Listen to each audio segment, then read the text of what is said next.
I also ask Kentuckians to light up their homes and businesses and green light the color of compassion as a way to show folks that they weren't alone. I thought that was important because every day I read the list of people that we'd lost. And while they were just counties and ages, I knew that family members were tuning in, that in many ways that was speaking their name in the best way that they could.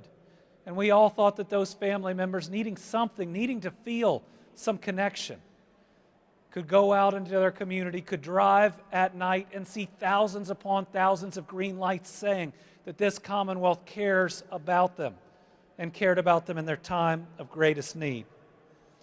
On March 6th of 2020, we recorded our first case of COVID in the Commonwealth. So today we recommit to honoring the lives lost and those forever changed by this pandemic. In Scripture, we are told the Lord is near to the brokenhearted and saves the crushed in spirit. But we are also here today to honor the compassion of Kentuckians, their sacrifices everywhere. I've said many times that we would get through these challenges and we would get through them together. And it was that deep well of compassion that our people showed that gave me the confidence that we would live out that statement. I think many days we said it trying to believe it, but just seeing those green lights on nights where I was struggling, I knew it was true. So today, as we mark this 4th anniversary of COVID-19 in Kentucky, I'm also issuing a proclamation officially naming today, March 6, 2024, as a day of compassion in the Commonwealth. Going forward, we want the legacy of this pandemic to be how we can all be better, about how we can show that same level of compassion we showed in the toughest times to each other every single day, that we can honor Virginia and the 19,000 plus people that we've lost by better living out our faith, by being better human beings, and by knowing that that person that might not have been kind to us might be going through something that none of us know, and our job is to be as kind as we can back. I'm convinced that with every bit of division we see and anger in this country, we can take a lesson from the hardest times that many of us have ever lived in and just be good to each other.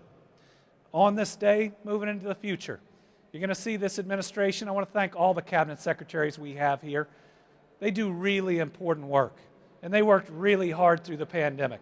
And they're here today because they know how important this day is. We're going to be wearing green. We're going to be wearing the green that admittedly, I looked forward to the day we could light the Capitol up any other color than green. We're going to be wearing green as a reminder of how so many people put everything else aside and were so good and so kind to each other. It's this commitment to living for one another, making decisions to make sure people that we've never met are still okay. And while in COVID-19 it was their lives, how about having enough food? How about having true opportunity? How about having every bit of education in every part of the Commonwealth we could ever ask for? That is showing compassion to our fellow human being just the same way. And if we didn't know it before, COVID taught it to us. Life is short. Our job is to be kind and to do good things. So with that, I'm going to present this first ever proclamation that we're going to issue on this day every year I'm governor, recognizing March 6, 2024 as a day of compassion.